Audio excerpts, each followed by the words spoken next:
Delivery అయిన వాళ్ళందరికీ ఇలానే అవుతుందా లేదా నా ఒక్కదానికే అవుతుందా? అసలు ఏం జరిగిందంటే ఈరోజు నేను పొద్దున్నే లేచిన శకునమే బాలేనట్టుంది.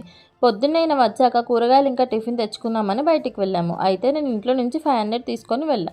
టిఫిన్ దగ్గర 100 అయింది. అది నేనే ఇచ్చా. కూరగాయలు అవన్నీ కార్తిక్ తీసుకున్నాడు. నేను పర్స్ తేలేదు. నా చేతిలో 400 ఉన్నాయి. అప్పటికి మా ఆయన అంటూనే ఉన్నాడు, నాకు ఇవ్వు, నా దగ్గర పెడతా అని. వినాలి కదా మనం. ఆహా, అవి నా పైసలు, నేను ఎవ్వరికి ఇవ్వనని బిల్డప్ కొట్టా. సరే అని ఇంటికి వచ్చాం. వచ్చాక శివుకి తినిపించి పడుకోబెట్టి పని చేసుకుంటుంటే గుర్తుకొచ్చిన పైసలు. ఇంకంతే, గుండెల్లో రాయి పడింది. ఎంత ఆలోచించినా గుర్తు రావట్లేదు. ఇల్లంతా పీకి పందిరేసా. అప్పుడు బాధపడ్డా, అనవసరంగా పెట్టుకున్నా, ఆయన అడిగినప్పుడు ఇచ్చినా బాగుండు అని. ఇంక అలా ఉన్నాక మా ఆయనని లేపి చెప్తే, పిచ్చిదానా నీ చున్నీకే కట్టుకున్నావు కదా అన్నాడు. ఇంక అప్పుడు వెలిగింది నాకు. వెళ్ళి అవి తీసుకుంటే నా వల్లనే దొరికినాయి కదా అని మా ఆయన సగం తీసుకున్నాడు. ఆయన దగ్గర నేను 500 తీసుకున్నా. అవి మళ్ళీ మంచం కింద పెట్టినట్టు గుర్తు. అసలు పెట్టానో లేదో అని కూడా మర్చిపోయా. మళ్ళీ మా ఆయన లేచాక గొడవ పెట్టుకున్నా, నువ్వే తీసావని. కానీ ఆయన తీయలేదంట. అయినా సరే ఆయన దగ్గర 700 ఉడబికిన. ఇది ముచ్చట. డెలివరీ తర్వాత మెమరీ పవర్ దొబ్బింది గాయస్. మతిమరుపు వచ్చింది.